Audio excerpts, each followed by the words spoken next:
Hi everyone and welcome to Deep Geek Live. Today we are looking at the build-up to the Dance of the Dragons. This is, I think, part of a sort of a two-part series of live streams really. Next week I'm going to look at the dance itself, what actually happened in the dance. This week, looking at the build-up, what are the causes of it? Was it inevitable? How did the teams line up? That kind of thing. And what I'm hoping to do is to try and draw a few lines, particularly between this and what we're going to see on screen in season 1 of House of the Dragon, because basically, as far as we can tell so far, we've not had official confirmation of this, but based on what we've seen in the trailers, season 1 is the build up to the House of the Dragon. We might to the Dance of the Dragons. We might see a few little odds and ends at the beginning of the actual warfare, but basically this is the background. So that's what we're looking at today. As always, I'm going to frame this around questions that I get from my patrons. So I've got quite a few of those to work through. Also, I'll try and take as many questions from the chat as I can going through. I'll do a sort of a very high-level overview. I should probably say I normally give a few things that have been going on in the last week in terms of the wider fantasy world. Not much this week. Last week there was a lot of things going on. This week, not huge amounts. I did say last week that the season 2 of Wheel of Time had finished filming. We've now had official confirmation of that. So that was before. It was from a very good source, so I knew that it was the case, but we've now had official confirmation of that. And also we've been having more rumblings coming from the Witcher spin-off mini-series. Now, this, for those who don't know, this is called Blood Origin.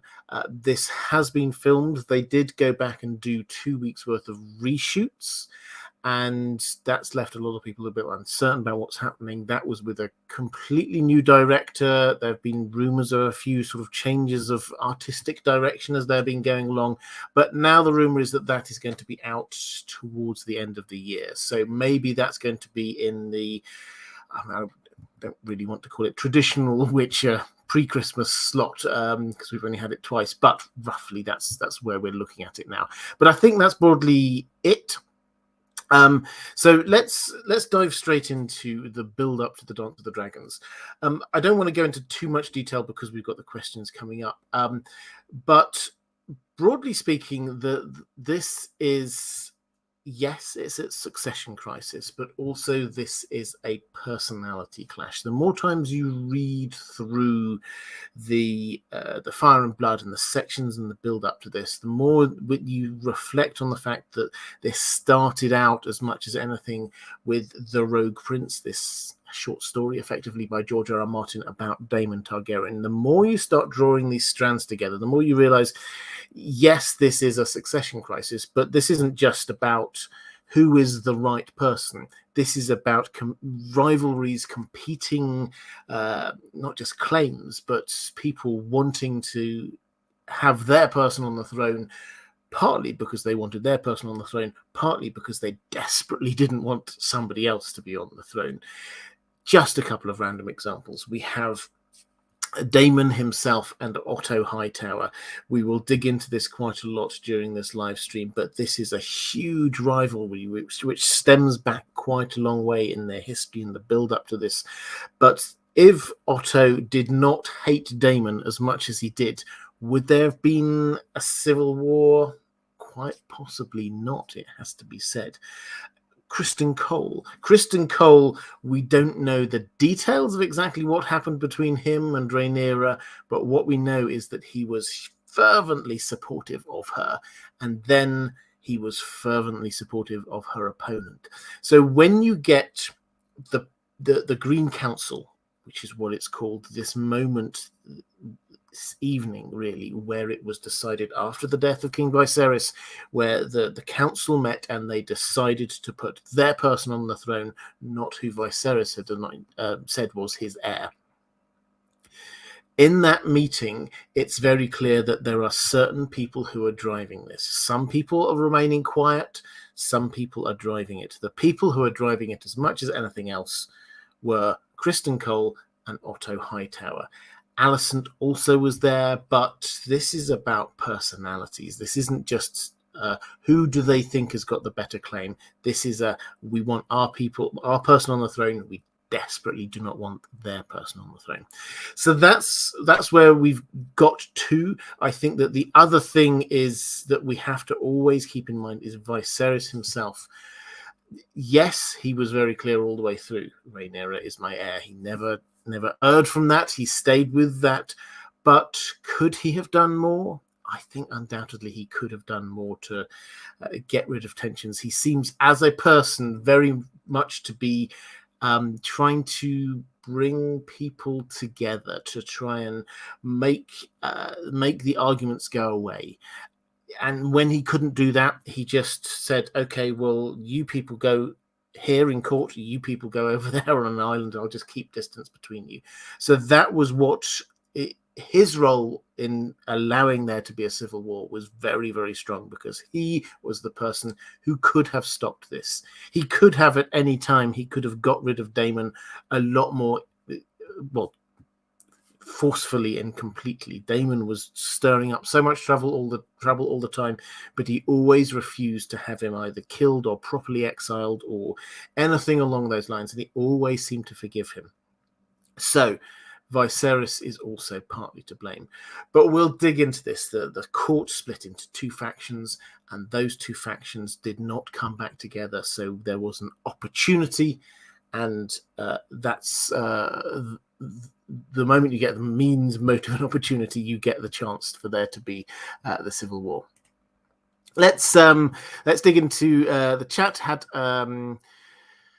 I think I had a couple of Mara Lee, thank you very much, saying just a show of love and support. Thank you, Robert, for all you do. Thank you very much. I hugely appreciate that.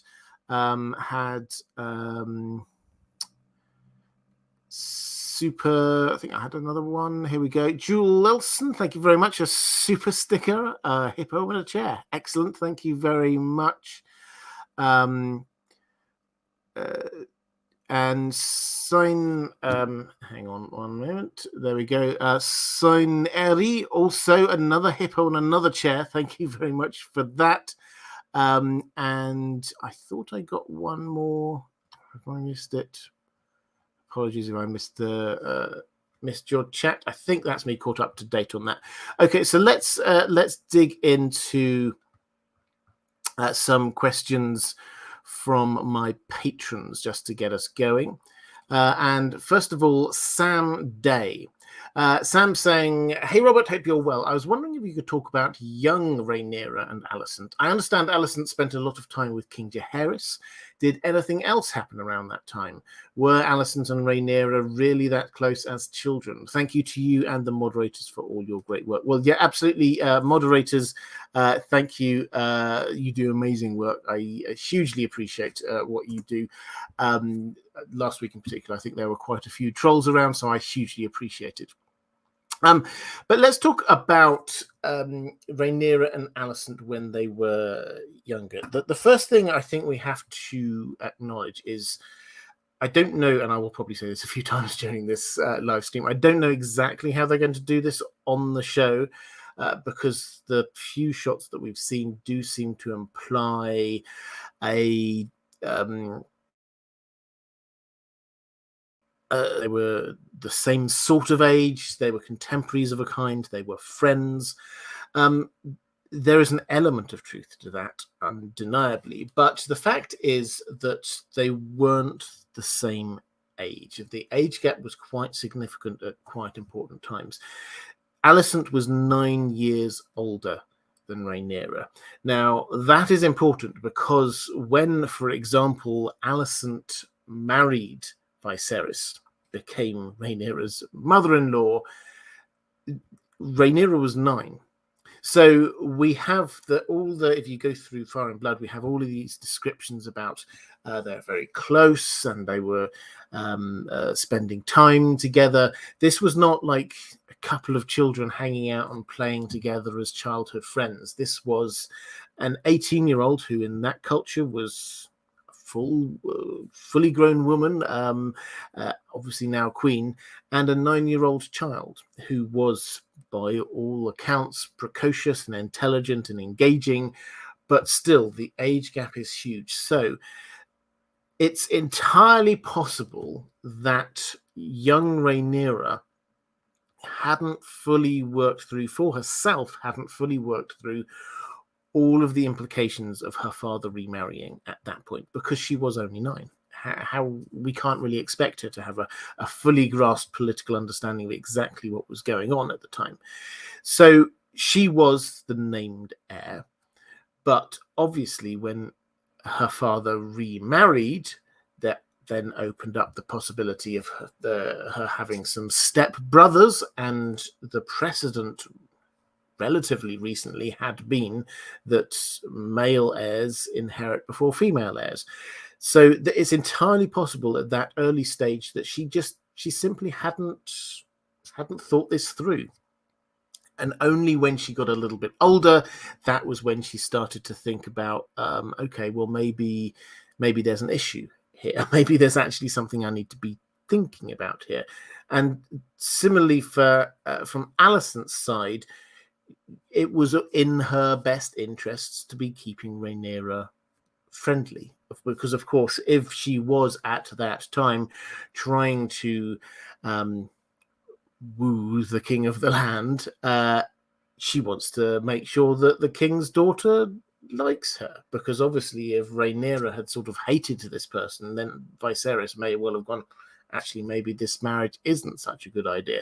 So I think that yes, they were close. We're told that they got on early on, but as they got older, as the political situation changed and there were other children of Viserys around, and as Rhaenyra herself got older, that's when things started to go downhill. So as I said, I don't know what they're going to do in the show here, because it does look like they are presenting them as being near contemporaries rather than having that significant age gap.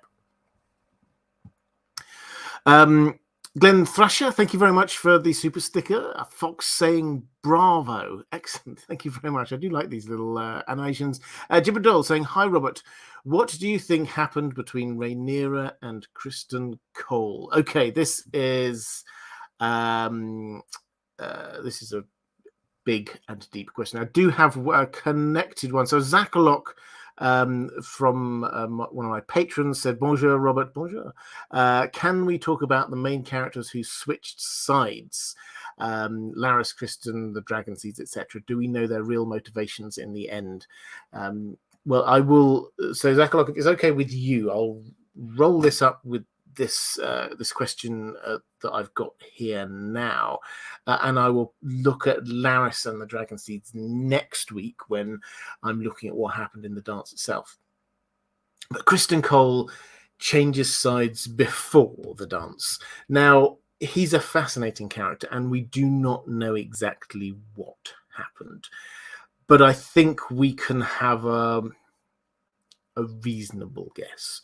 So he joins the Kingsguard, precocious, and eventually becomes Lord Commander of the Kingsguard, and he is the devoted follower of Rhaenyra. He is her champion. He always wears her favor in any tourneys, and he's very, very good in tourneys. But this is from when she's young, when she's a child. She grows up.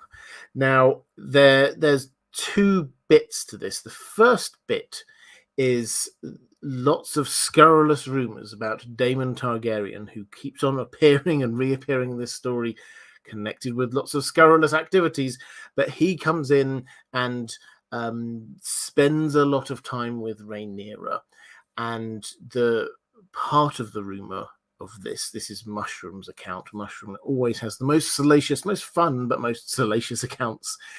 He alleges that what Damon was doing was helping Rhaenyra in the arts of love so that she could seduce Criston Cole.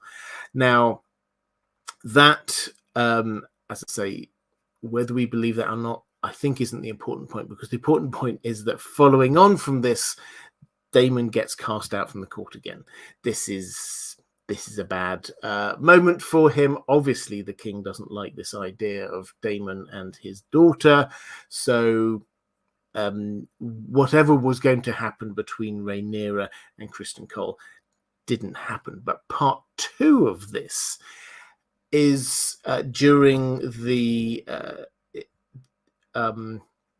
or at the moment when Rhaenyra gets engaged to Laenor Velaryon. Now, this was not a match that Rhaenyra wanted. It has to be said. Laenor, basically, he was gay. There was no attraction between the two of them. This wasn't somebody that she chose. Yes, this was a very politically advantageous match, but this wasn't a match that she wanted. And something happened that night between Criston Cole and Rhaenyra. And Criston Cole perhaps came to her and tried to persuade her, I'll leave my post, we can run off together to the Free Cities and marry. And she said, actually, no, I am going to go through with this. Or if you listen to another account, she goes to Criston Cole and says, I don't want to marry this other guy. Let's run off together and go to the Free Cities. And he spurned her. Now, what we do know is that on the other side of this, the marriage went ahead. And on the other side of this, Criston Cole switched sides completely. He seemed from that moment on to not just dislike Rhaenyra, to have sort of taken a step back from this ardent fan, but he seems to absolutely hate her. He seems adamantly against her. He then becomes the sworn sword of Alicent, her rival. This is personal to him. Now, what could have possibly caused that? I think of the options that we're given, there may well have been something else that happens. We do not know. Of the options we're given, his reaction is a lot more that of a spurned lover. That's the kind of person who has been holding this torch for somebody for a very long time, finally gives in to temptation and suggests the thing that he wants to do, and then she, for so long, and then she just says no. His reaction to me on a very human level lines up with that.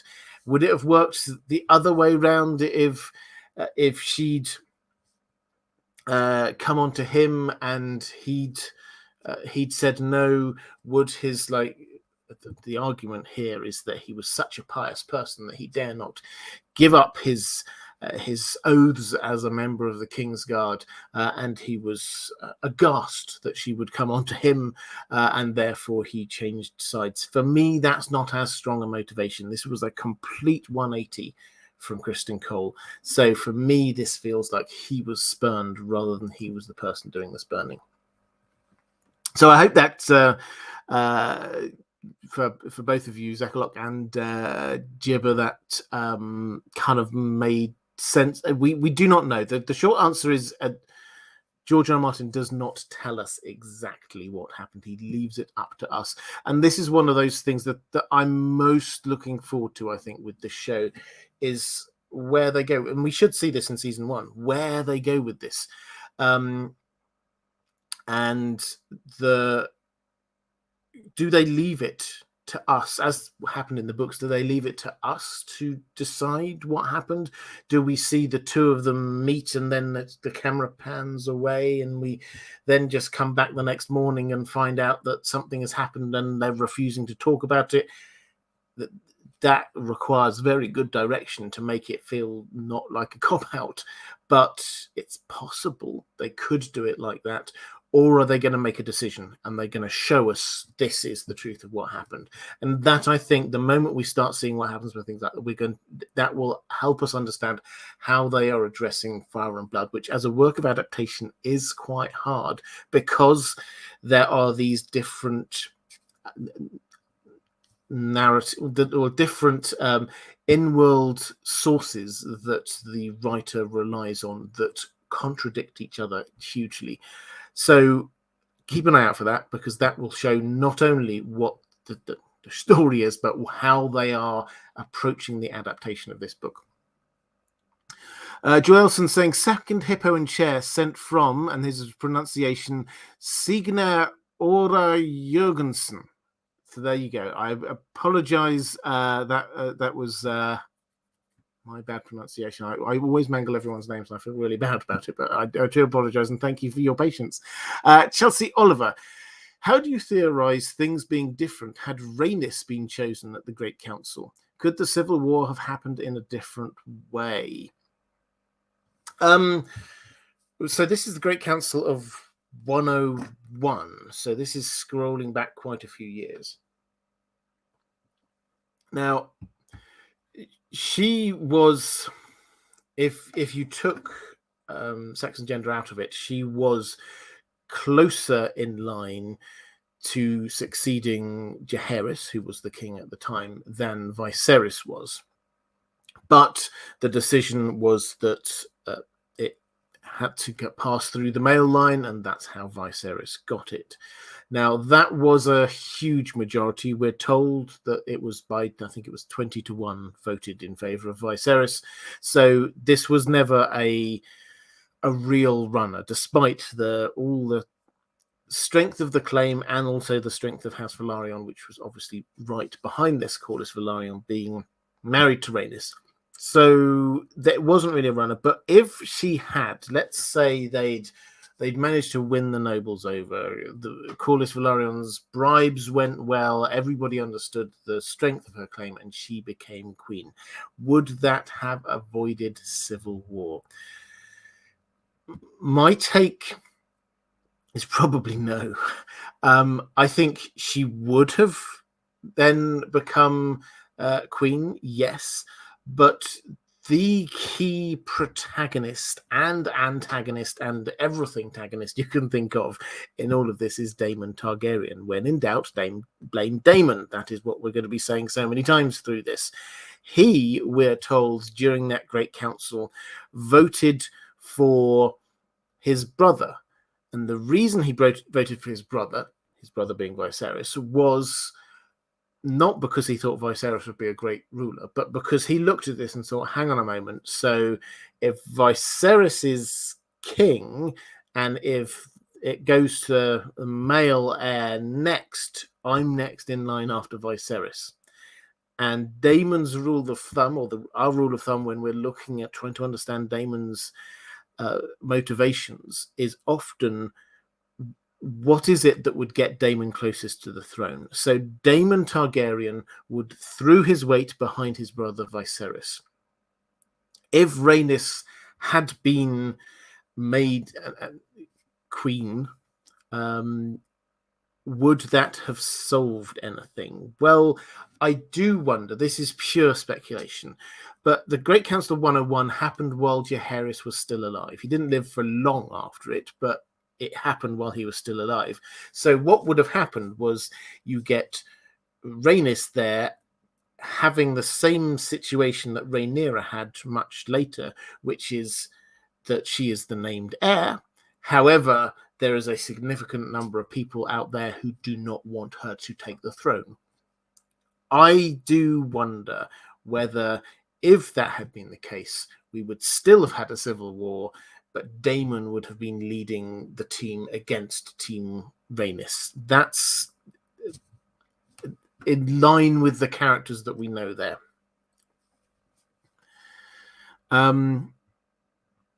Someone in the chat who was saying, yes, Swagger Dagger, Carl Karsnark, mushroom is never wrong. Mushroom equals the truth. Yes, I get all of that. So for those who haven't read it, Mushroom is this fantastic character. Always the best stories, the best sources, but some of the time you think this is just too far-fetched. He's clearly writing for his audience to write a great bestseller about the nefarious doings in court during this time, some of which will be based on truth, some of which won't be based on truth. Callie Summers in the chat saying, hi, Robert. The show will leave motivations ambiguous. But whom do you think casual viewers will be surprised by, like they were with Dany at the end? I mean, I don't know about who they will be surprised by. I think the thing, or one of the things I'm looking for the most in this, is the extent to which they try to make Team Green sympathetic. Because if you just do a very kind of plain text adaptation, the obvious answer is that Team Black were in the right. She was the named heir. She was the oldest child. Everybody had sworn fealty to her. Yes, she should have inherited. You have to try and understand, if you want to make this the kind of thing that I think they're wanting to make it, where we start getting a lot grayer rather than just that this is somebody who is in the right and got wronged, then you have to start coming up with some set of reasons that make us want to support Team Green, or at least not hate Team Green. And I wonder whether this isn't so much that we will look and go, well, they've got a great cause and I support them and I think that they're wonderful people. I think that it will be looking at people like Damon and going, actually, we understand why Otto Hightower says this man should not be allowed anywhere near the throne, because he was kind of dangerous. Lexi DSO, thank you very much, saying hello from Miami. Hello, Miami. Kind of a side issue, but have you seen the epic rap battles of history between George R. R. Martin and J.R.R. Tolkien? If so, do you love it as much as I hope you do? Yes, I have. And yes, I do. For those who have not seen this epic rap battle between George R. R. Martin and J.R.R. Tolkien, it's exactly what it sounds like, but it is really, really good. So do go and check that. I'm sure one of the moderators will be able to post a link in the live chat. Andrew K, interesting, saying, I think in some cases, like what happened with Rhaenyra and Criston Cole, given George R. R. Martin's closer involvement, he may use the show as a clarifying canon opportunity. He may, and I think so. His role is interesting in as much as he's not a writer on this, he's not a showrunner on this, but he has been very involved. And if there were things that he wanted to happen, I'm sure will happen. And he has bandied this word canon around a few times, wanting all of the spin-offs to be canon, which no adaptation is ever pure. No adaptation is ever exactly like the written material.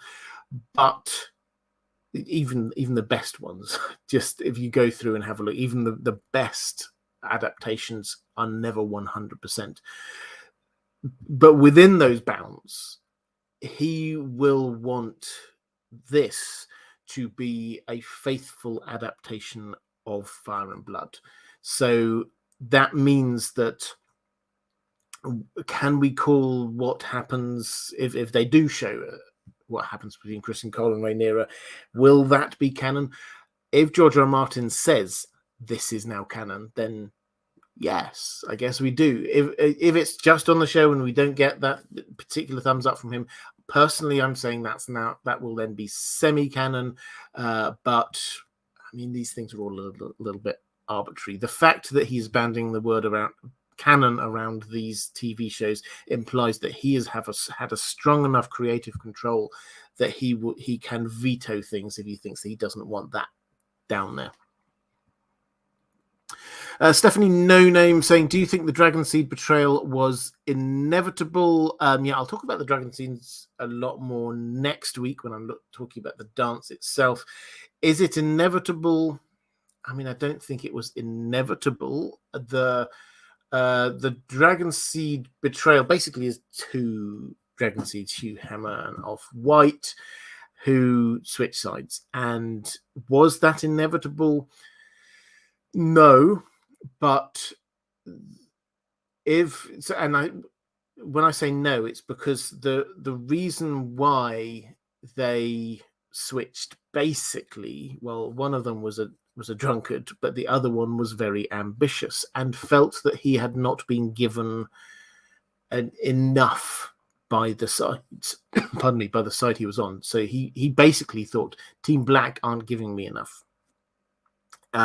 He thought he should, at the very least, given that he's now a dragon rider, he should be having lordships. He should be having being a Lord Paramount of an area he was wanting to get. Highgarden, this is what he's thinking. He's got very high ambitions. So there was no expectations management going on there. There was basically, they just got these people, oh, you can ride a dragon, great, and then send them out. So there was no job interview. There was no sending off references. There was no anything, due diligence, nothing that we today would think about as being sort of process. They literally, if you can ride on a dragon, you can now ride that dragon. And that was it. So does that make it inevitable? I think it makes the risk of it was inevitable, because how could they control what was going on? Adam Valerian, probably you could say, yes, he will be loyal, but the others, I mean, I don't know. It's hard to say. How can you judge these people who just magically turned up on Dragonstone and said, I'll give it a go? So was it inevitable? No, but the risk was always going to be there the moment that you open this up to other people to just try and ride a dragon. Okay, let's go to a question from Johnny Targs saying, hello, Robert. Shout out to you and your moderators. Keep up the great work. It's hinted at in Fire and Blood that Alicent Hightower may have been somewhat of a mistress of Jaehaerys II towards the end of his life after Alicent passed away. What do you think? Well, this was in Fire and Blood as a possibility. I think this may well have been it sounds like a mushroom thing. A rumor that she was more than just this woman who was coming and helping him out, because basically that's what the role was. Otto Hightower was Hand of the King. He brought his daughter to court, and she took on this role of looking after the old and dying king. And what that meant was she brought him his food, she read stories to him, she kept him company.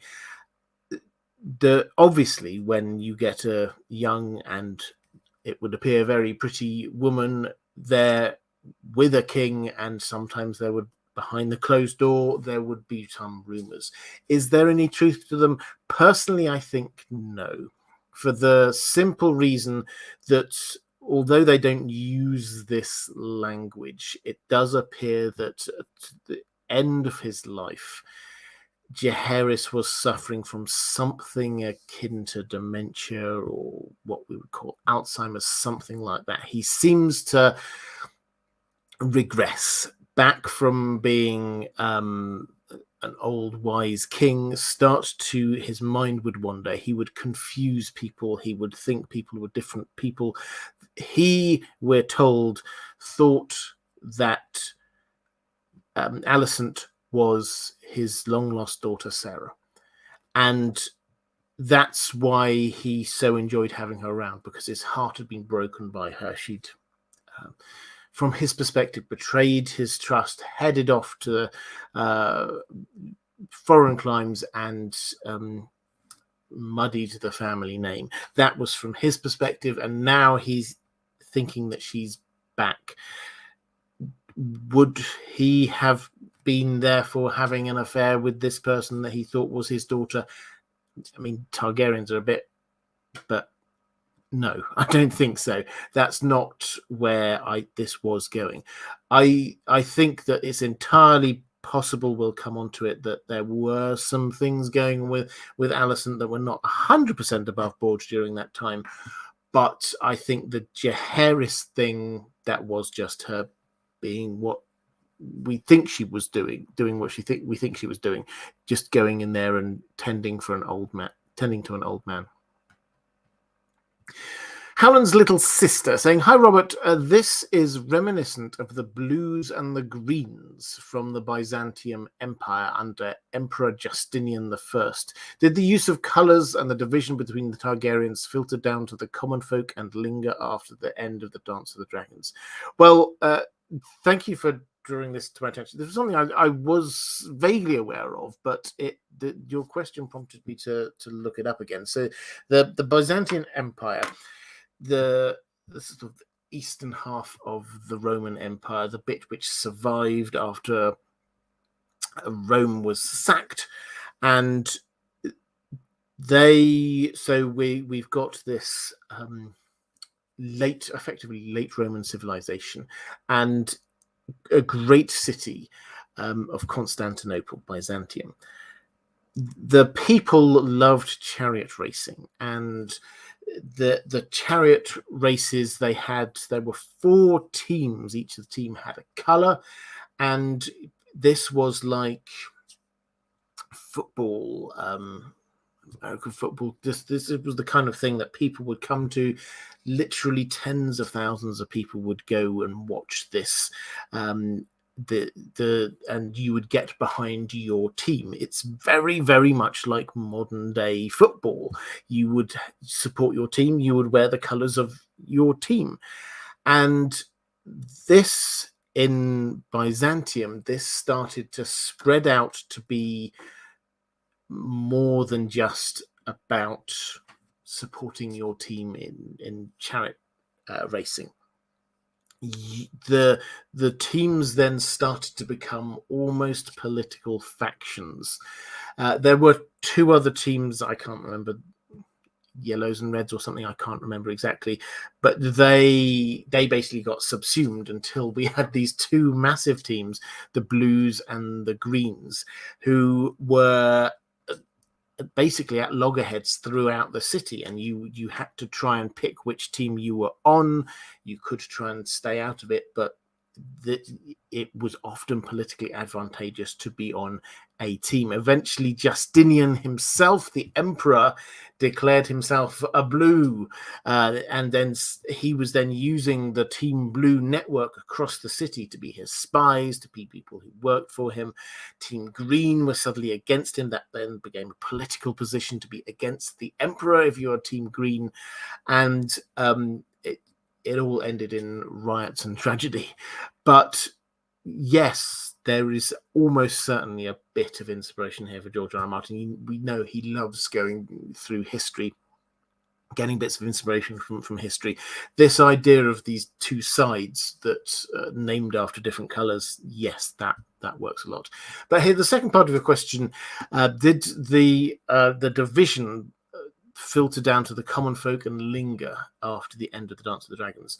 So I think after the end, the answer is actually no.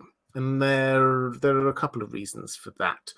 The first is that the entire continent had been absolutely wiped out by this civil war. So many people have been died. Everyone was on their knees, and there was this desire to put aside those divisions. There was a desire right at the heart of King's Landing. The people who were trying to set up things afterwards, when they were establishing Aegon the power base for Aegon III, they were very clear to make sure that they balanced people. So if you have one person who had a history of being a black, you would have somebody else equally powerful position who was had a history of being a green.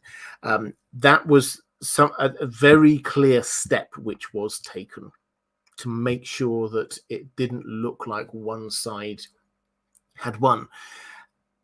And the second thing is that because the entire nation, the continent, had been brought to its knees, there wasn't, everybody was just looking after their own bits after that, or the sort of competent leadership, competence the wrong way, but mature leadership of the great houses simply was not there.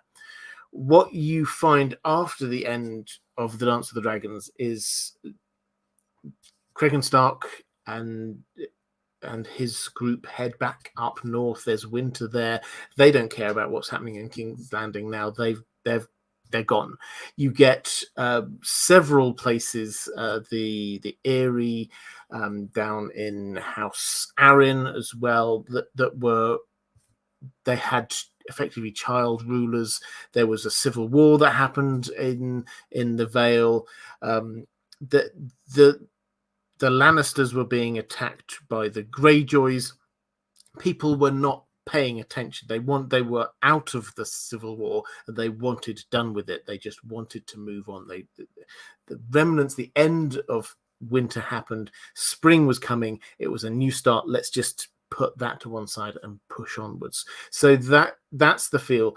And after the Regency, then we once more got, I mean, I wouldn't call Aegon III a strong king, but clearly by that point, the Targaryens were very much back in control, and there wasn't this kind of civil war between sides of the Targaryens. That didn't happen again for another couple of generations, really. So, no, it did not filter down. And as is always the case, I think almost always the case with the small folk, even during the time of the Civil War, the Dance of the Dragons, the small folk, they really just cared more about their own lives rather than which side are we on. There are some people who change sides 2, 3, 4 times, and that's because all they were trying to do was survive. They just had to get through. They had to get past the Civil War. This wasn't a popular thing. So with the Blues and the Greens and Byzantium, this was something which started at a ground level with the mass of the populace, and then that got taken over by the people at the top. With the Dance of the Dragons, this was the people at the top arguing, and it never really filtered down to the people at the bottom. They just got ordered about. Kelly Johnson saying, once Aemond lost his eye, bloodshed was inevitable. Yes, I think I would agree with that. That's when it started getting really personal. Reflective rambling, picking up question. Thank you. I love it when people do that. For Zain Ahmed Khan, huge fan of your work. Thank you very much. Why did the Targaryens get closer to the High Towers and distant from the Velaryons? If you're talking sort of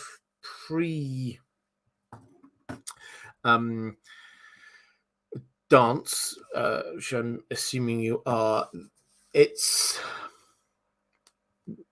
about people as much as anything else. So the House Hightower was an ancient and very rich house. House Velaryon was an ancient and very rich house with close links to the Targaryens. Now, the High Towers were always one of the biggest, most important, most powerful families in all of Westeros. We don't think of them as much because when we had Game of Thrones, they didn't include them really in the TV show, but they are, and they've not played a huge role in A Song of Ice and Fire either, to be fair. But they are hugely important. Old Town was the biggest city until King's Landing really grew. Old Town was the biggest city. It was the center of learning. It was the center of religion. This was the hub. So that's why they were close with the High Towers. Otto Hightower was Hand of the King. And Otto Hightower, we think of him now through this kind of prism of what was his role in the Dance of the Dragon. He was, as far as we can tell, actually a very competent Hand of the King. He was Hand of the King for Jaehaerys. He was Hand of the King for Viserys. He seems to have done a very good job. Stripping aside all of the other stuff that's going on, we get King Viserys' rule is described in Fire and Blood as the apex of Targaryen power. This was a golden age for them. This was when the continent was generally at peace. The coffers were full, the granaries were full, people were happy. This was a good time. And that wasn't to do with Viserys as king, his actions. He kind of left things to Otto Hightower. At the end with Jaehaerys, he also kind of left things for Otto Hightower as well. So he was an incredibly capable and competent bureaucrat, basically. And so that's why they came close, the Targaryens and the Hightowers. They were always had to be quite close, but that's why they came particularly close there. With the Velaryons, Corlys Velaryon, he spent a long time out at sea. His 9 voyages were, each voyage is not just like a little trip a few weeks out. These were epically long. He was gone for months, years on these trips. He was gone a very, very long time. And when he came back, he married Rhaenys, and that kind of tied him in with that part of the Targaryens.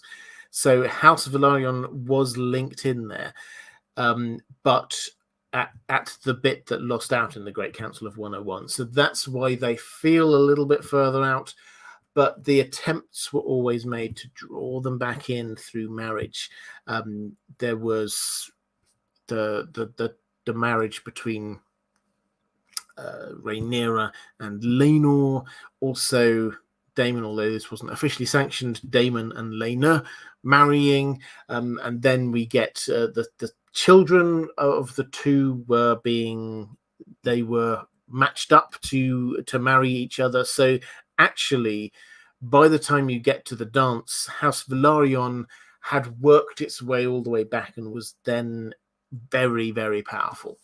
So it's complicated, and the politics is not exactly one way, but it is about the individuals. This is Corlys Velaryon, by the time of House of the Dragon, will be a living legend.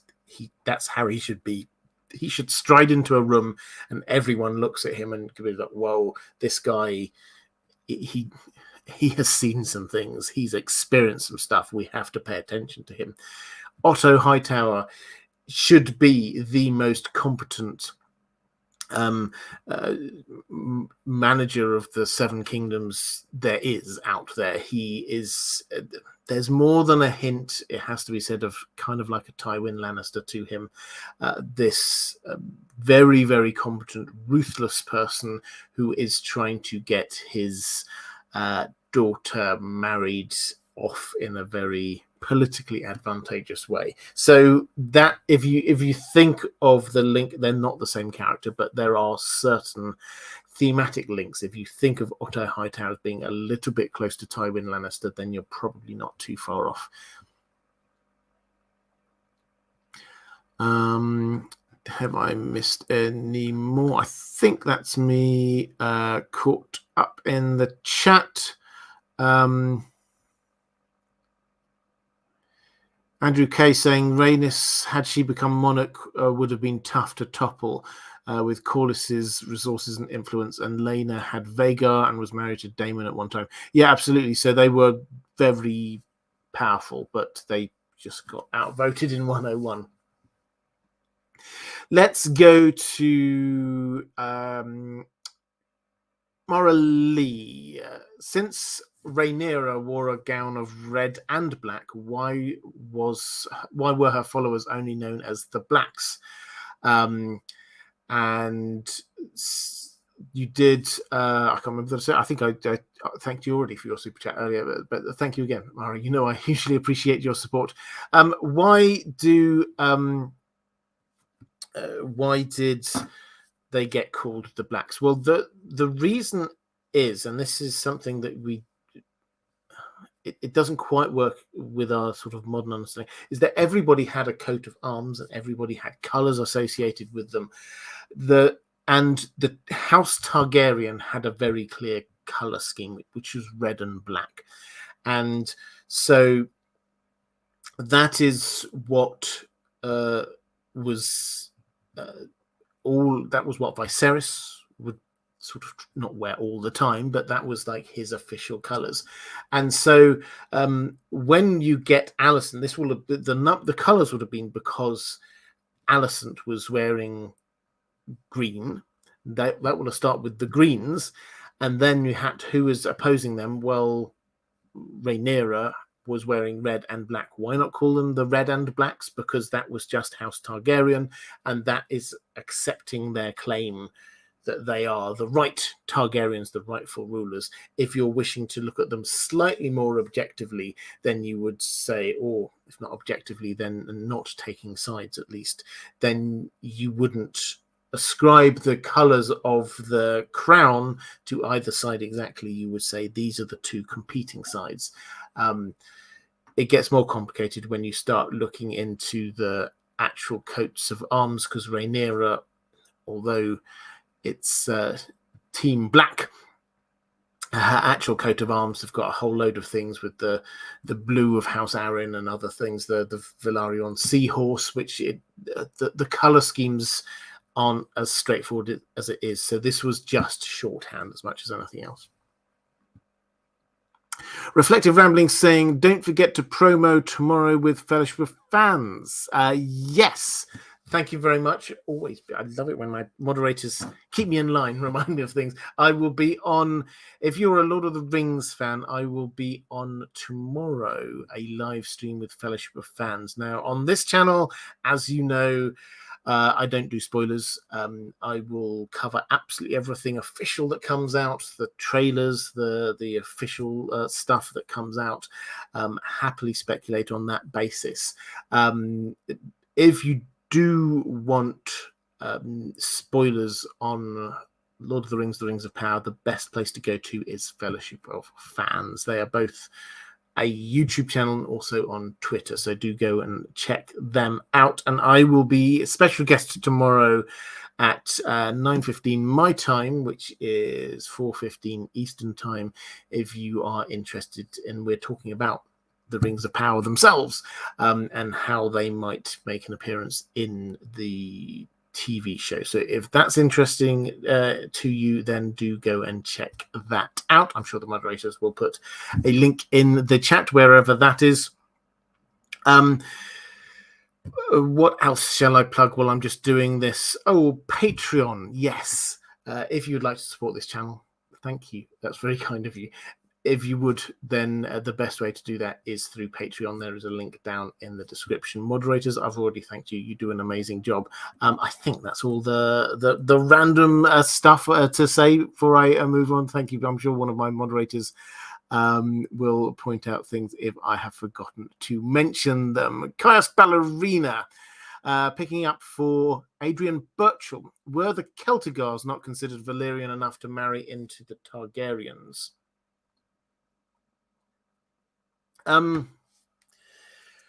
The House Celtigar were Valyrian, but we're never told exactly what. But basically, they are smaller, less powerful, and the implication is that they were not at the right level. So when I'm saying of the right level, this is sort of harking back to old Valyria. We have never had a full breakdown of the exact political situation in Valyria. So we just have a few things that we can kind of tease out. There seem to have been certain levels going on there. There seems to be the highest level were these dragon riding families, of which the Targaryens were one, quite a minor one. There are 40 of them. Below that, there were other Valyrian families. That's where House Velaryon appears to be. Obviously, at the bottom, we get a whole load of slaves, but then there must have been another group there somewhere.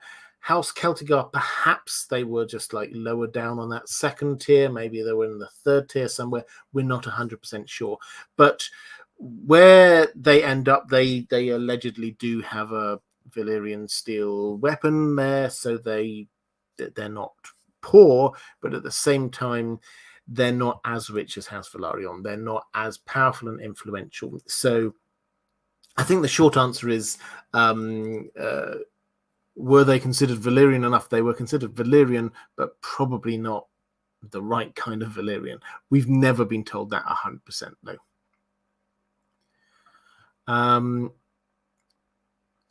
Adrian Birchall saying, so servant class then. Possibly. I mean, they are lords. I don't want to do them down too much, because they are lords in Westeros. Chloral is off the coast of Westeros. That's the third of the three. Basically, you've got Dragonstone, Driftmark, and Chloral. Chloral is a lot smaller. The clear implication is that this is not... If they were hugely powerful, they would have had a bigger island, a better island. But they weren't.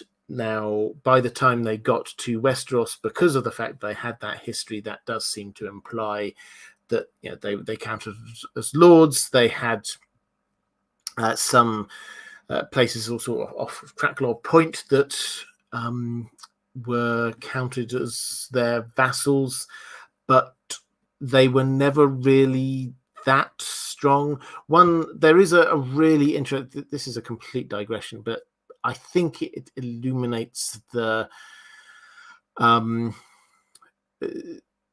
power play and how people tended to view House Celtigar, was that and you get a lot of this history incidentally when you get their fantastic chapter with Brienne when she's heading up through Cracklaw Point with Nimble Dick Crab, and he's telling stories about how wonderful his part of the world is. He seems really proud of his area, and he tells, and we hear of the people in that area who, when the original Targaryen invasion happened, they bent the knee to Visenya personally. Now, this is important because it meant that although they were told your liege lord, that's House Celtigar, they always insisted, no, we bent our knee direct to the Targaryens. We are responding, and we will follow the Targaryens themselves, not some sort of intermediary. House Celtigar always claimed that they'd been given this land, therefore they had to the people of Cracklaw Point had to be paying their fees and dues up to them, and they always refused. If House Celtigar were strong enough and important enough, that wouldn't even have been an issue. They would have just gone in there and claimed the stuff that they need, because this wasn't huge amounts of money. This isn't the kind of thing which would bankrupt the Iron Throne one way or the other. But it shows that House Celtigar was simply not strong enough. They were important. House Celtigar, Lord Celtigar, was a part of the Black Council, but they weren't at the absolute highest level. Auspicious Seahorse, thank you very much for the super chat. Is that a fox again saying thank you? Thank you very much.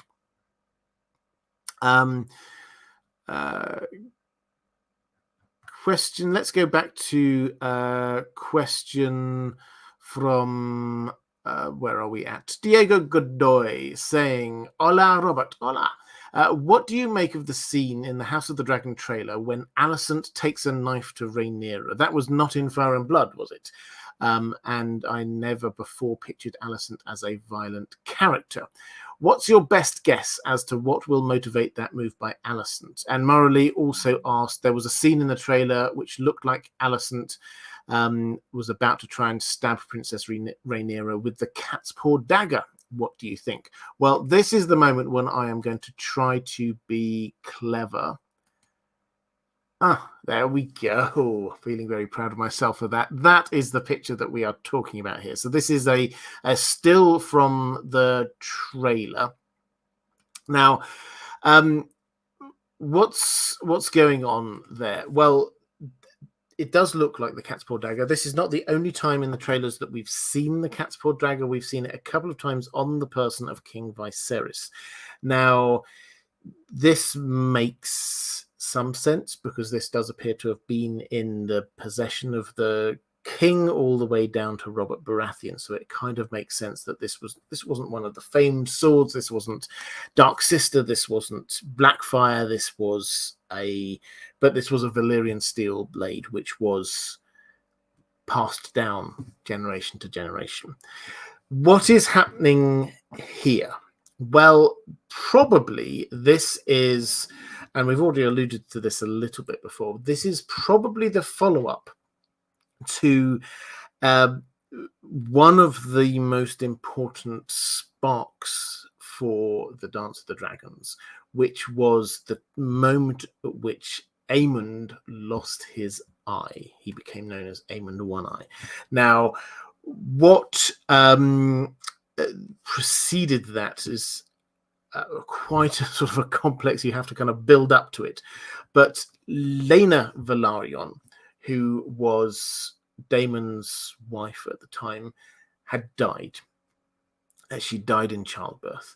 Now, she had been the dragon rider for Vhagar, which at the time was the biggest, most powerful dragon there was out there. And so she died. There was the funeral. Everybody descends there onto Driftmark for the funeral. Sad times. Immediately afterwards, Aemond, who is the daughter of Alicent, who we have here, thinks to himself, I've not got a dragon yet, and there's now a free dragon. Forget the fact that there was just the person who was the dragon rider here has literally just died. I've literally just come from the funeral. I'm going to nab that dragon. So Aemond nips out in the dark and gets onto Vhagar and does claim Vhagar. They do bond, flies around a couple of times, lands back down. But he is spotted. He is spotted by the children of Rhaenyra, who at the time was still quite young, something like 6, 5, and 3 or something like that. And so they spot it, and they obviously, understandably, are quite upset by this. Him immediately coming in and taking this dragon, the disrespect that was shown. There's a lot going on, and so they gang up on him. Now he's older than them, but there are three of them, and what happens is that Lucerys gets a knife and cuts Aemond, and he cuts his eye out, basically. They get separated. And then after that, we get, and I'll read this out because I've got this lined up. This is what it says in Fire and Blood.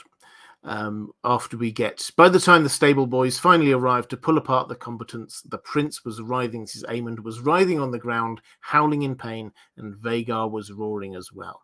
Afterward, King Viserys tried to make a peace, requiring each of the boys to tender an apology to his rivals on the other side, but these courtesies did not appease the vengeful mothers. Queen Alicent demanded that one of Lucerys Velaryon's eyes should be put out for the eye that he had cost Aemond. Princess Rhaenyra would have none of that, but insisted that Prince Aemond should be questioned sharply until he revealed where he had heard her sons called Strongs. So that's what we have, and basically at the end of all of this, the important point going forward is that we have the solution by Viserys, he says basically everybody kiss and make up, and they sort of grudgingly, nobody believes it, but they sort of like shake hands and say, okay, all is forgiven. And then he realizes, it seems, that they're never going to get on, and he hates, it would appear, he hates any kind of confrontation.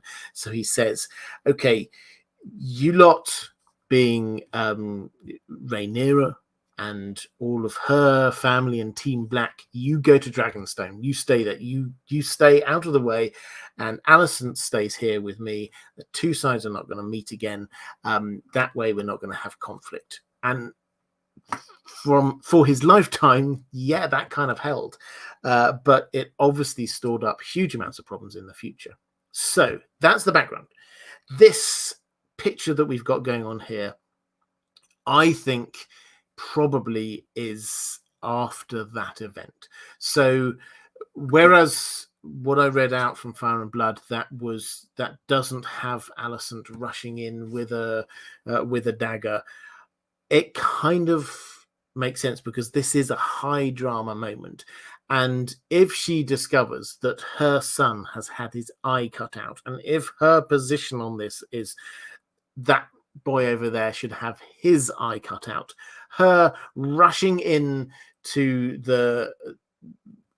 effectively the throne room to where her husband is, and with a knife, makes dramatic sense. This is the kind of thing I think that we will see a lot of, because as close as they seem to be sticking to the story we have is it won't extend out over 5 seasons. You have to add in extra material, and this is a perfect point. That was all covered in 2, 3, maybe 4 pages, that whole incident, and this will be the central part of one of these. I'm sure an episode, the core of one of these episodes is going to be this incident. And how do you sort of make that dramatic? Well, you have Alicent finding out and then rushing in here, demanding that somebody's eye be cut out, and having the dagger to hand. Because we've seen this dagger in Viserys's, he had it attached to his belt on one photo, somewhere else on another photo.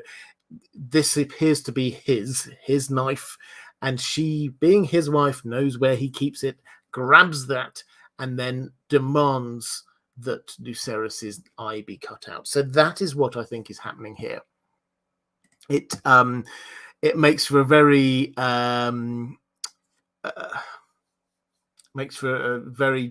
much more a dramatic moment than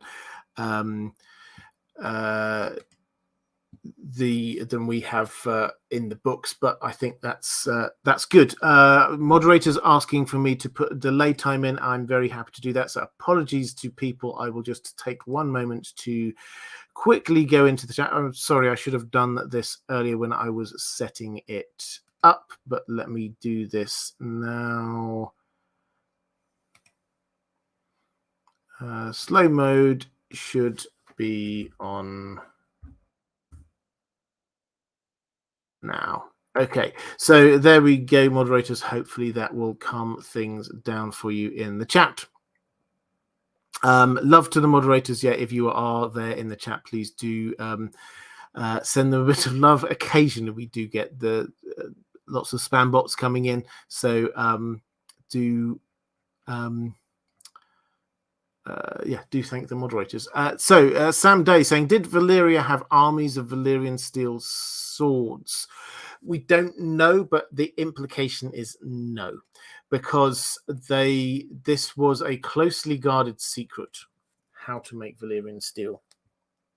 And House Targaryen, we think of them as being like one of the minor houses, because we're told, but they were one of the big, powerful houses, one of the top 40 houses in Valyria, and they, as far as we can tell, came from Valyria with 2 swords and 1 knife. That seems to be what they've emerged with. Now, that seems to imply that it's just enough for even the richest families in Valyria would have only had a few of these, not enough for everybody and entire armies. And they certainly haven't, after the Doom of Valyria, they certainly hadn't filtered out enough. It's not as if there was like an army that was like headed off and suddenly we've got 3,000 of these swords somewhere. No, these are incredibly rare. So we get 3 Valyrian steel blades with one family. That clearly is only not for common soldiers. Carl Karsnark saying $10 million per episode for dragons, $10 per episode for daggers. Andrew Kay saying, would there be no repercussions of threatening the heir to the throne, even in that situation, even as the Queen Consort? Well, quite possibly. So this is one of those things where we shouldn't read too much into trailers, I don't think. So the trailer gave us what looked like her rushing up to stab Rhaenyra. Maybe if we'd seen the whole clip, actually she was just trying to get at the person behind Rhaenyra. Maybe just Rhaenyra went and stood in the way. It's not 100% clear. So would there be repercussions? Quite possibly, but it does appear Viserys was a weak king in the sense that he had 2 very strong women who clearly were at loggerheads, and he clearly loved both of them, and he didn't want either of them to hurt the other, so he was just trying to separate them. And that it would not, I think, be out of character for Viserys, even if Alicent had rushed towards Rhaenyra with a dagger and had been stopped from actually hurting her, him saying, okay, no damage was actually done, let's just move on. That would very much fit into my understanding of how the Viserys operated as a king and how he was as a person. Question from Caius Ballerina. Do you think that the group that eventually became the Blacks would have accepted it if Viserys had named Aegon his heir when he was born? So would Team Black, the people supporting Rhaenyra, have accepted it if Viserys had changed his mind when he got a son? Probably not, is my guess. The Corlys Velaryon probably, I mean, he swallowed a lot for such a huge, great figure. The amount of times he and his family got snubbed for the throne, and he just accepted it, is huge. It happened 3-4 times in the build up to the Dance of the Dragons. Would this have made him snap? Well, if there wasn't the support for it, then no.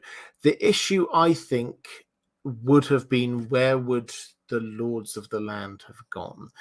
If everybody who had sworn allegiance to Rhaenyra said, no, Rhaenyra is the person who should be leading us, then I suspect that Team Black would have not stood for it. But if it was exactly the same as it had been in the Council of 101, and it was 20-1 in favor of this new boy here, then I don't know there's much they can do. The wild card would have been Damon. It always was. The wild card would have been Damon. Would have not accepted that, I suspect, at all. But this does depend on when this happens, because Damon was out effectively on exile for the period of time when those first children were born. He was off fighting in the Stepstones and making himself a petty king there.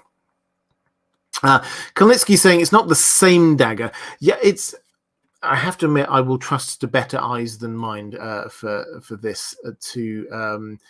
It looks similar, but I will allow other people to decide whether it actually is the same dagger. It looks the same. I don't know. Maybe in the chat people will be able to figure that one out for me. I don't know. Okay, let's go to a question from. So I did Zakalok earlier. 444. Do you think that division into two factions and civil war were inevitable, or were there conditions when everything can end as one of the rare cases of bloodless Targaryen succession crises? Could eliminating one of many personal conflicts stop the war? If so, which one? Viserys versus Damon, Damon versus Otto, Alicent versus Rhaenyra, etc., etc. So, could this have been done without warfare? Warfare happened ultimately. The civil war ultimately happened because of what happened in that Green Council, because a few people got around the table and said, we are going to make our person king. If Criston Cole and Otto Hightower hadn't been there, that would not have happened. They were the people really pushing this. The Hand of the King had authority at that time, ultimate authority. The king had just died. He had authority. And Criston Cole is called the Kingmaker because he is the person who literally crowned the king, but also the sole voice. Simon Beesbury was the sole dissenting voice, and he killed him, we're told. And that was the moment that it's like, okay, so you're just going down this route then. There's no other way around this. So if they had not been there, and if their rivalries with Otto's, with Damon, and the Cristons with Rhaenyra, if they hadn't been the case, then no, we would not have had a war happening there. But I think this is, I mean, you talk about what could have prevented war. Strong leadership from Viserys would have prevented war. Getting Damon just out of there. He loved his brother too much. I mean, you can't blame the guy for loving his brother. This isn't a problem. But if he had been a cruel and ruthless leader and just eliminated Damon, which he had the power to do, then that would probably have solved a huge amount of problems. And I don't think it's overstating it to say if Damon were not there, then the descent to war would not have been quite as straightforward.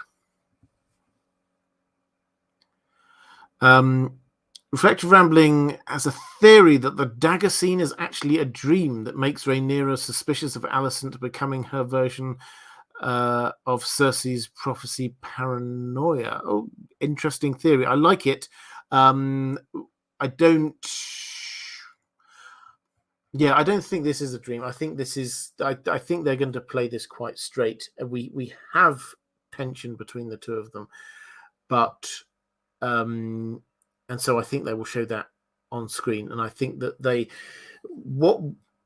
if we're sort of trying to pick out what they're doing in terms of what we see on the trailers compared to what we see in the books, is taking moments and making them slightly more dramatic. Now, I don't think this is necessarily a bad thing. Obviously, if they make everything overblown dramatic, then it would be a bad thing. But as another example, we read about Damon taking a dragon egg in the books. We read about him taking a dragon egg and having it for Mysaria, who was his lover, because she was pregnant with his child, and this caused a problem with the king, and the king didn't want him to, and king stopped him. Fine. That's what we read. We're not told the details of how that happened. What looks to be the case from the trailer, there's no spoilers here because I've not seen anything more than you have on this. What looks to be the case is that we have Damon sneaking into Dragonstone, stealing a dragon egg, emerging to be confronted with Otto Hightower and some knights. and there being this standoff between them. That is absolutely in line with what happened in the books, but that's not what we're told exactly what happened in the books. We're just told that he took one, and that then he was prevented from giving it to Mysaria effectively. So that could it have happened that way? Yeah, they will have to show us a way that happened.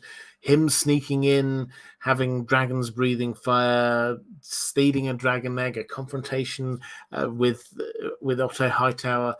That is the dramatic way that they're going to tell this story. James Barnum saying, Robert, did you receive from Amazon your 30 pieces of silver?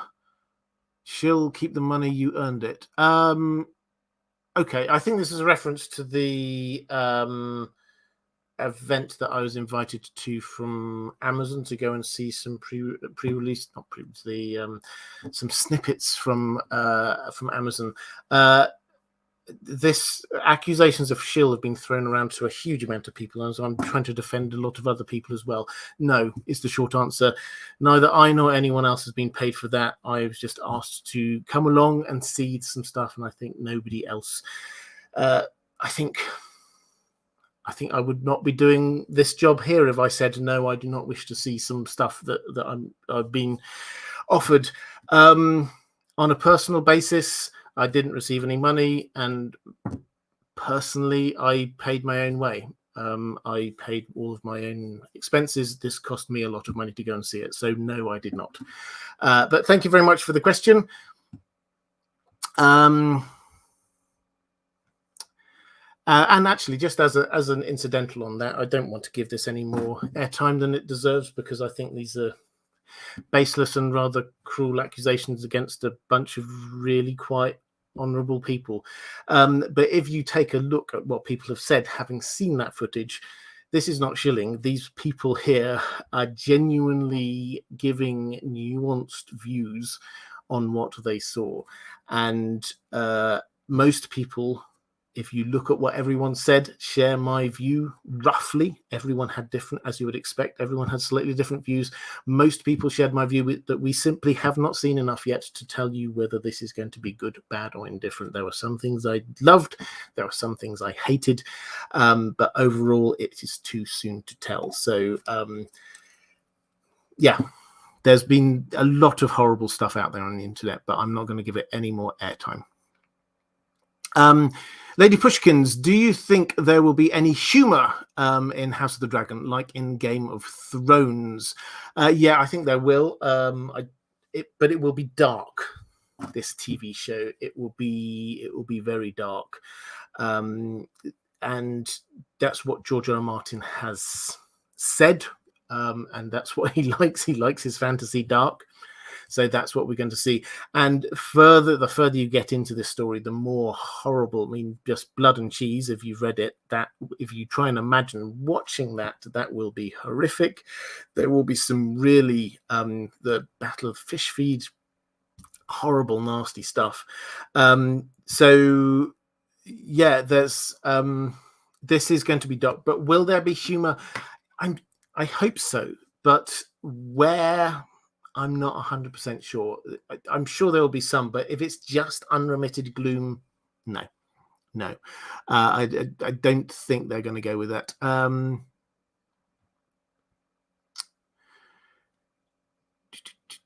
Let's go to Pierre Davis. I didn't see a question attached to that, but thank you very much for... the super chat. Andrew K saying Damon seems to be a witty, charismatic type. Yeah, he may well come up with a few little asides. But I don't think certainly the way that Matt Smith seems to be playing him, from what we've seen, he seems to be playing him quite straight and dark, to be honest. Thomas de Kirschmacher, why are dragons okay with people taking their eggs and giving them to human babies? I thought I learned from Jurassic Park that big lizards don't like that. Yeah, so this comes down to what is the connection between Targaryens and dragons. And do Targaryens have a small amount of dragon blood in them? I think almost certainly yes. I always try and refer people to, there's an excellent video, I can't remember the name of it, on Disputed Lands. Amanda, who's excellent, has been on the channel many times, looking through the blood of the dragon and what that actually means. There is a link between Targaryens and dragons, which means that taking dragon eggs and giving them to Targaryen babies dragons seem to be okay with it. The issue, we're not told of there being any problem of Damon taking an egg from a dragon and the dragon going, no, that's not on. We are told that the king did not like it. So that's the difference. We're not told that the dragons dislike it. It's the king's, the king who didn't like it. Let's go to Kolnitsky saying, will Blood and Cheese be in the first season? Probably not. I don't know where season 1's going to end. My guess is, I mean, they could end it there. That would be a really dramatic place to end it. But my guess is possibly at the outbreak of war, once we've had the Green Council and then the Black Council, that would be a good way of doing it. Or maybe the dragon battle above Shipbreaker Bay would work. I think they've got so much material in this build up to the Dance of the Dragons that they simply do not need to do any to go into the next bit. I think that they can have the war itself starting in season 2. Let's go. I've got 3-4 more questions. Sarah, awesome sauce. Regardless of where we find ourselves in A Song of Ice and Fire, 2 things are always true. The North remembers and winter is coming. I love the role the Winter Wolves play in the war under the leadership of Roderick Dustin. I love when the wolves show up for the fish feed, for the butcher's ball, or anywhere really. Then we got the Hour of the Wolf. I feel like the importance of Stark loyalty to the Blacks isn't given the weight it is due in a lot of ways. A great bit of dialogue. Criston Cole saying, if there is to be a battle here, many of your own will die as well. And Roderick saying, that's why we came. Winter's here. Time for us to go. No better way than to die with sword in hand. So yes, the House Stark have a role to play, and the Northerners have a role to play in this. The interesting, I think really good little bit of writing from George R. R. Martin here is the way that he uses the seasons to show what the geopolitical implications would be. So, for example, the bit of dialogue we had there, the soldiers come down from the north because they are expecting to die. If they stayed in the north, then they would, because it's winter has come, the snows have set in, they would be taking food away from other mouths. So they have headed south, not expecting ever to return. That creates a completely different dynamic. To most of the soldiers in the south want to survive. The Northerners don't even think about that. That's not what they're there to do. So that is the first element of the North. The second is the fact that this takes a long time. Cregan Stark doesn't arrive till right at the very end. And that means he's got a fresh force and he can absolutely boss things at the very end with the Hour of the Wolf, because it took him so long with the winter to come down south, having gathered his forces.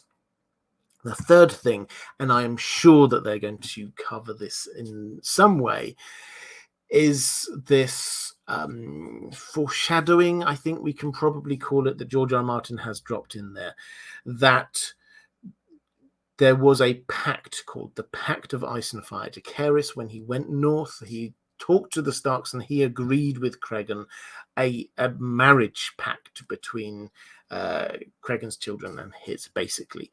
And that never happened. So there was supposed to be a marriage between the Targaryens and the Starks that never happened. And that is sort of hinted at, because it's called the Pact of Ice and Fire. it's picked up in the Song of Ice and Fire as this idea of, well, what about Rhaegar and Lyanna? Does that kind of fulfill that oath that we had, but many, many generations later? Abby, Irish Abby, saying, great to catch alive, Robert. Just wondering if there are any locations you would like to see in the series. I'd love to see Lys. Yeah, I would too, very much. Anywhere in the Free Cities, because we didn't see much of the Free Cities in Game of Thrones. Obviously, we saw Bravos, which I loved, but any more would be great. Season 1 mostly is going to be set on King's Landing, Dragonstone, and Driftmark. That's where most of the action is going to be. I don't think there's much opportunity for it. I would love to see more of Old Town. I didn't see enough of Old Town. We saw the Citadel, which is great, but there is so much more to Old Town. I would love to see the High Tower itself properly, not just from a distance. So that's one place I would love to see, which is possible. I also think there are, well, a guy can dream. The Isle of Faces does have a cameo role much later. Adam Velaryon does land there on a dragon, allegedly. And we get the battle over the God's Eye Lake. They will have to show us that. And we will see the Isle of Faces, which we never got to see in Game of Thrones. So I would love to see that. And more of Harrenhal, because it was not as dilapidated, still dilapidated, but not as dilapidated in those days.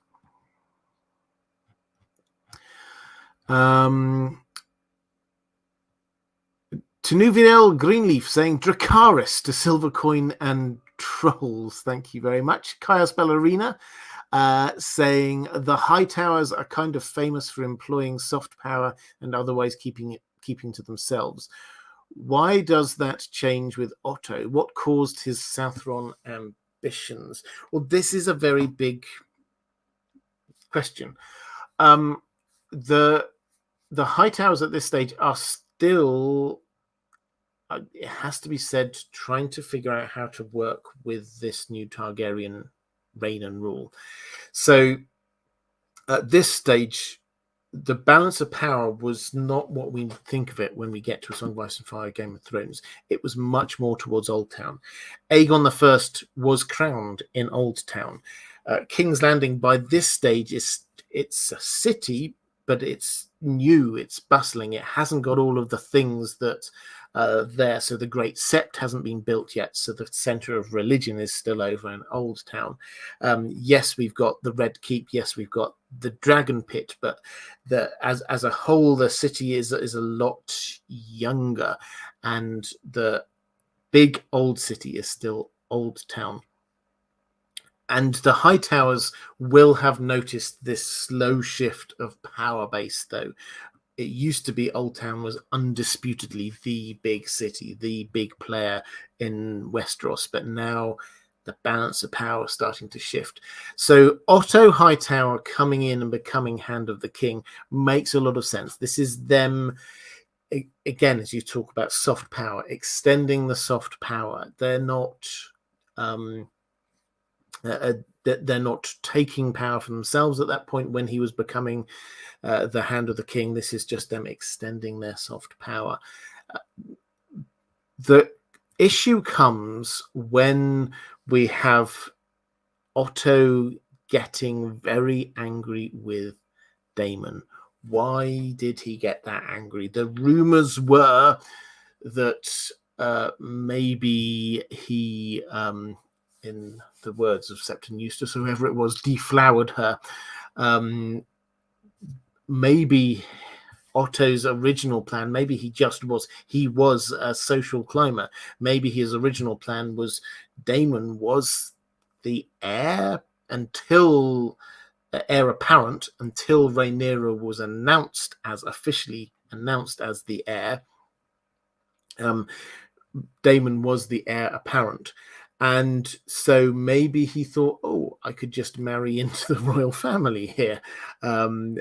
Maybe he tried that, and then Damon loved her and left her. Maybe that was the cause of Otto hating him so much. It's possible. But in any event, him pushing was, I think, and him overstepping the normal Hightower role of being reserved and keeping themselves to themselves was, I think, a matter of personal enmity. He's very rare in this. If you look back in the history of the Hightowers, they didn't really, during the time of the Targaryens, they remained one of the richest, one of the most powerful, one of the most influential families, but they did just kind of stick to their area. So I think this is just Otto. I think this is just a personality clash, and maybe he is just a social climber. Sometimes there are. He wasn't the firstborn son. It's always worth pointing out he wasn't the Lord of Hightowers. He wasn't Lord Hightower. His brother was, and then when his brother died, he was the uncle. So he was never going to get into power himself in the Hightowers. His power base was King's Landing then, not back in Old Town.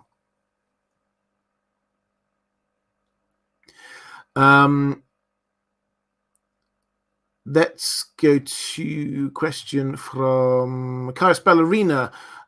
What is up with the Targaryens and succession crises? Well, they just have them. Always have them. This is, and we will see more, I'm sure, in Fire and Blood Part 2, or Blood and Fire, as perhaps George R. R. Martin has teased he might call it. We will see this happens again and again. But basically, every generation, they just have a fight about who's there. What is it about them? I mean, if you sort of to dig into the mythology of the Targaryens, it's because they're conquerors. They're not rulers. They are that's what they're at. They're dragons then, and dragons are not people who just sort of like rule diligently for a while. They're people who take what they want. That's their role. They are being dragons, and so that's what Aegon did. He claimed the throne by force. That's what Maegor did. He claimed the throne by force. That's what Jaehaerys did. He claimed the throne by force. That's what Aegon did. That's what Rhaenyra did. That's what the other, effectively, the next. When you keep on going down, next few generations and all the way down until you get to the Blackfyre rebellions. This is about Targaryens trying to take things by force, and it does seem to be a part of their family DNA.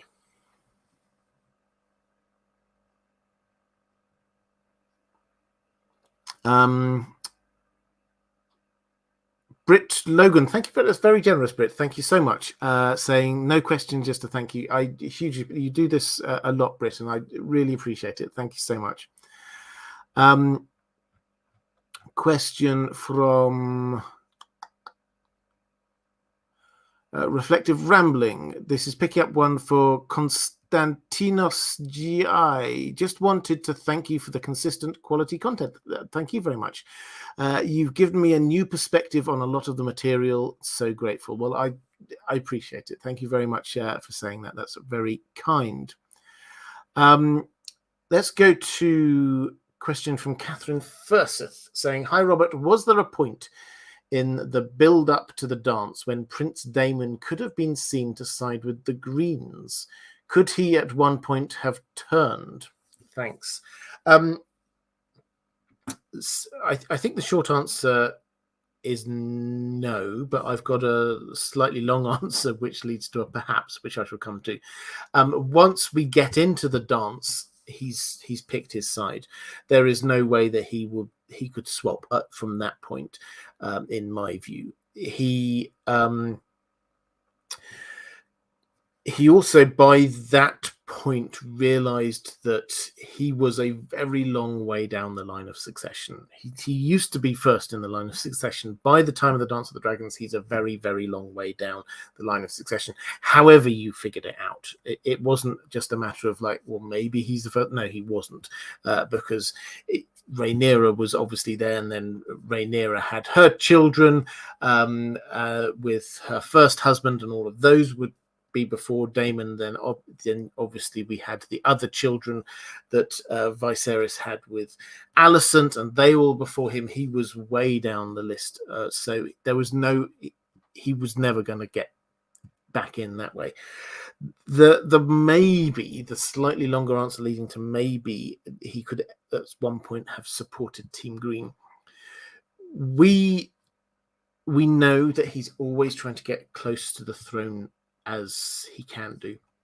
The first time he gets thrown out of court is after we get the death of Viserys, King Viserys's son, after a day, just when he's a baby. He dies very, very young. And so he had one daughter at the time, Rhaenyra, and then he had a son, but his son died after only a day. And Damon, who had thought of himself, because at this moment, Rhaenyra had not been declared heir. This is way back in history. Damon loved this. He was there, and he was out in the wine sinks of King's Landing, toasting the king, the heir for a day. That was what he was there, and he was laughing, he was carousing, he was enjoying it. He thought that there was going to be somebody who was going to be in front of him in the line of succession, but this child died, so he's okay again. That really got Viserys's blood boiling, as you can understand, and that's what got Damon kicked out first, and also Rhaenyra clarified as his heir. This is when he said, "This is my heir," in response to what Damon has said. To get rid of any doubt, Damon was not next in line. Rhaenyra was next in line. So why have I given that little snippet of history? It's to show that Damon thought of himself as being the heir. So could he take a stop there for a moment. So at that moment in time, he thought of Rhaenyra as a rival for the throne. He was not trying to sort of get onto Team Rhaenyra. He saw her as a rival for the throne. And so when Alicent came along, allegedly, again, we don't know this for sure, but when Alicent came along, if he had married Alicent and tied himself in with the hand of the king, might he have been on opposite sides to Rhaenyra and therefore been on Team Green rather than Team Black? It's possible. There was a moment when that was the case, but he went away, and when he came back, the world was a very different place.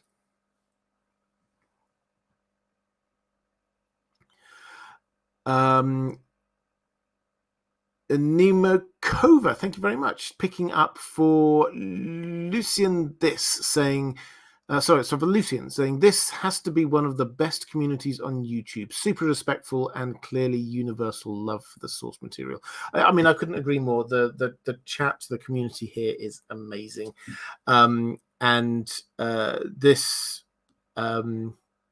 I said I was going to leave it. I will come back to it because it does nag at me a little bit. With the Tolkien thing, if you want to figure out who to trust about J.R.R. Tolkien, think about the things that J.R.R. Tolkien stood for. Think about love. Think about compassion. Think about friendship. Think about hope. Think about all of the things, the themes that run through his work. Seek out places on the internet, seek out creators that radiate that.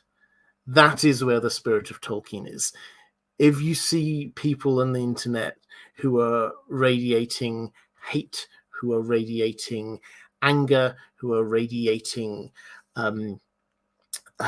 discord, that is not the spirit of Tolkien. Eagerly seek out love. Here in the lesson.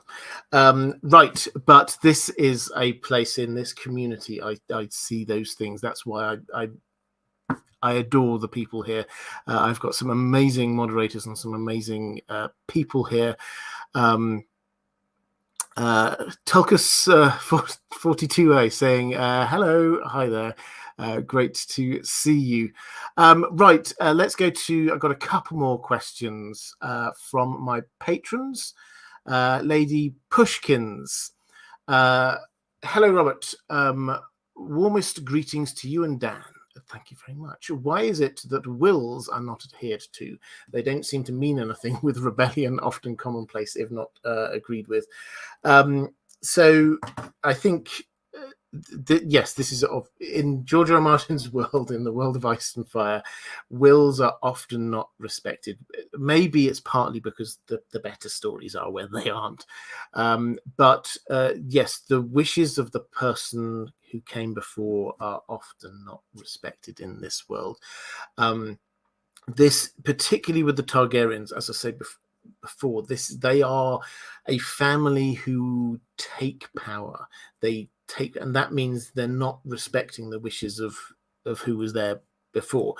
When Aegon came in, he was not respecting the wishes of the lords who were there before. They weren't looking for there to be a king of the seven kingdoms. They were very happy being their own kings.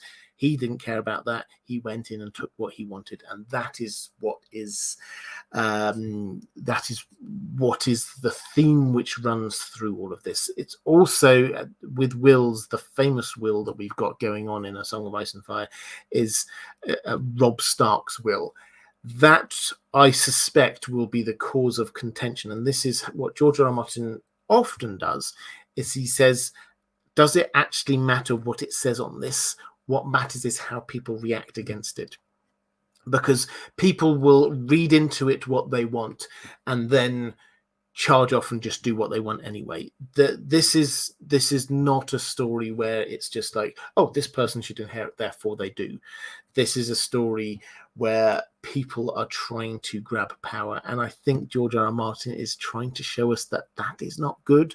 It's not groundbreaking, but this is him showing us that simply might is right is not a good way. This is not, nobody wins. And this is the big message from the Dance of the Dragons, is that it should be dark, because at the end we should look at it and go, all of that death and destruction and devastation, was that worth it? Really? Who won? Nobody. Everybody lost, because actually war and dissension and hatred, everybody loses. And this is one of the key themes of George R. R. Martin, again, is that everybody loses when you go down this route.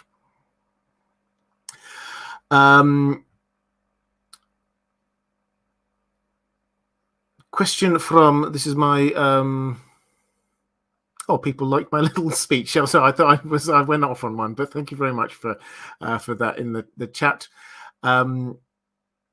So got my last question from my patrons. Now is a good time to drop any more questions into the chat. I'll try and pick up as many as I can. Mara Lee, if you had to choose a side, which side would you have chosen and why? Well, I have been asked this before, and I think my answer has not changed, and I think it'll be interesting to see whether other people's answers change when they see the TV show.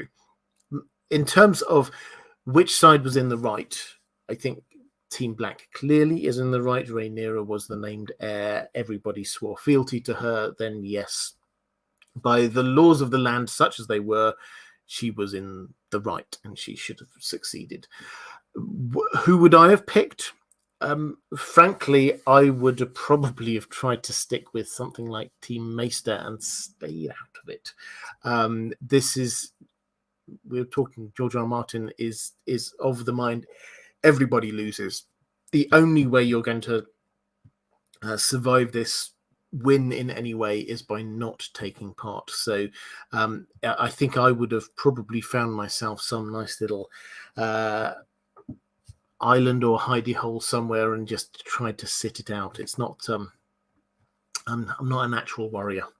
Anyway, let's have a quick flick through the chat. Let's have any more questions in the chat. Um, Is this going to be gratuitous? A few people are saying. I mean, I don't know. Is the honest answer. I genuinely don't know whether they're going to. I don't think so. I have you. You get one thing I will say, sort of reflecting on House of the Dragon, is that what we've had coming out from this so far is almost undilutedly positive, I would say. The fan base, you probably felt it yourself if you're a fan of Game of Thrones. There are a lot of people who got quite disillusioned, let's say, after season 8 of Game of Thrones, and I am certainly seeing, I've got quite a good view here of people, comments in the chat, in Twitter, places like that. A lot of people who were quite disillusioned are now saying, actually, you know what? I'm getting quite excited about this. It looks good. It looks like they're not introducing any new obvious big changes to the story that we've got. The story is already written and finished, so we won't have those issues in the future. It looks great. The music is going to be great. And all in all, it just feels... George R. R. Martin is very enthusiastic, seems genuinely enthusiastic about it. The kinds of things you kind of hear whispers from people that the script apparently is absolutely on point. The graphics from what I've heard are going to be looking great. The snapshot that we had just of the dragons flying, I thought looked amazing in that trailer. If that's just a hint of what we've got coming, then imagine 20 dragons. It's going to be astonishing. I'm quite excited about this, it has to be said. Reflective Rambling, picking up for Derek Trafford. Do you think the dragons would have died out soon anyway if the dance didn't happen? No, I don't. I think that clearly something happened at that time that got rid of the dragons, and there was 20 odd of them, and most of them died during the dance. And of the ones that survived, there were 4 that survived. 3 didn't have riders and were basically feral. And the only one that does have a rider, Morning, was very young. But from that moment onwards, the dragon eggs did not hatch. This is not a matter of suddenly the dragons were sort of dwindling and dying out until the moment where actually it looked as if you could get rid of all the dragons. Until that moment, they were doing great. And then suddenly they did not hatch properly. That for me is incredibly suspicious. I've talked more about the maester involvement in this. I am pretty convinced that they were involved in poisoning the dragon eggs. The ones that they couldn't get to still seemed to hatch. For example, you get the one that did hatch that had been kept up in the Eyrie. The maesters couldn't get at that one easily. The Dany's dragon's eggs were ones that were taken out of Westeros well before this and were kept hidden in Bravos, so they couldn't get at them. But all of the other ones, the dragons that hatched from there, they were they didn't survive. Basically, they were small. They were misformed. That there was something going wrong with those dragon eggs, and almost certainly the maesters. And I've said it before, I'll say it again, Grand Maester Munkin is the most suspicious character in the entirety of Fire and Blood. That there's a 6-month period where he has the most power that anyone ever had in the Seven Kingdoms. He was King Regent, ruling as king. He was Hand of the King on his own. he was the only member of the small council. There were no other members of the small council. He was the head of all the communications. He was the head of all of the maesters. None of the other lords of the land were paying any attention to what was going on. He could rule completely on his own. What happened during that time? He doesn't want to tell us. He refuses to say what happened during that time.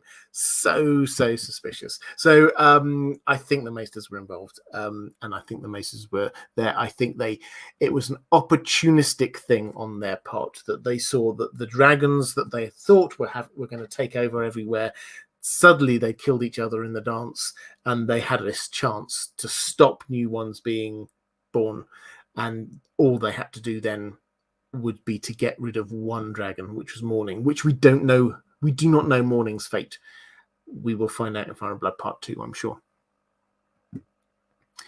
Andrew Kay saying the attention to narrative and general detail is very encouraging with House of the Dragon. Seemed we may have seen what looked like a Valyrian steel dragon egg incubator in the trailer. Possibly. I thought that was a ballot box, but I know the thing you're talking about. It could have been either. I heard both people arguing for both sides of that.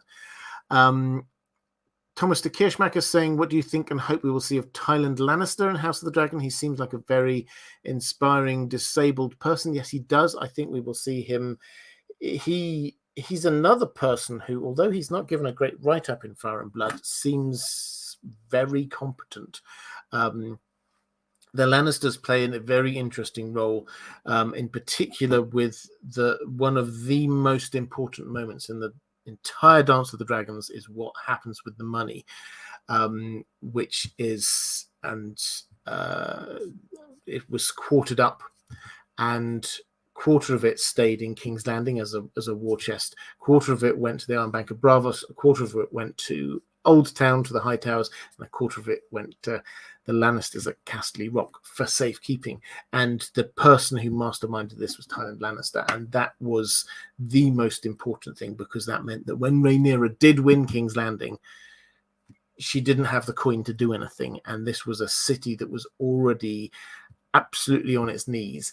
And then Lord Celtigar, who was her master of coin, raised taxes across the piece, and the people turned against her, and that was the end for her when the people turned against her.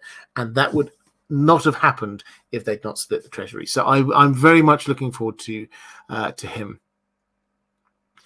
I think with that, I'm probably going to start drawing this one to a close. What we've got next week, and what I will do next week is, although, hang on, I always do that, and then somebody sends a super chat through. Thank you so much. Sydney Rose, do the Maesters' anti-dragon sentiments come from an anti-war perspective, or are they concerned with purging all magic natural elements from society? I think both is the answer. I think that they have a very clear view in their mind of what the world should look like. This is a world driven by progress, driven by science, driven by knowledge, driven by understanding. And I think from their perspective, they want peace. And war it's bad for business, but it's bad for everyone. And I sympathize with that. I absolutely do sympathize with that. So do they want to get rid of the dragons on a point of principle? Yeah, they do. Do they want to do it on a point of practicality to sort of stop war? Yeah, I think that too. Everything for them comes around to the same point. The anti-magic thing, it sounds like we're just making something up, but this was fundamental to who they were. If you wanted to become a maester, you had to go through their initiation rite. Their initiation rite was spending the night with 4 glass candles in a dark room, trying to get them to light, which is basically get magic working. And the whole point was that you could not. The initiation rite to become a maester was to convince yourself that magic did not work. That was That was the whole point of it. That is how ingrained it was that every single maester, before they got the graduation papers and sent out into the world, every single maester, the last fundamental lesson, the most important lesson they learned: magic bad. Magic doesn't work. It's gone.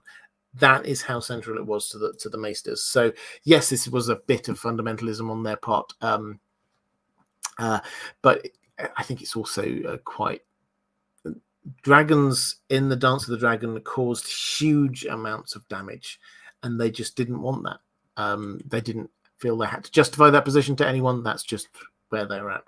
Next week, we will look at the dance itself. We will look at the details about what happened, who was on which side, how could it have gone any other way, how did it develop through the course of it, and who won, if anyone won. So that's what we're going to be looking at next time. If you're watching this back a little later, there is going to be appearing up here a link to some other live streams if you're interested in that, appearing somewhere around here, a link to my Patreon page if you are interested in supporting this channel. Thanks everyone. Moderators, you've done a fantastic job today. Thank you. I hugely appreciate your work, and thank you for the excellent questions. Take care everyone. I'll see you again next time.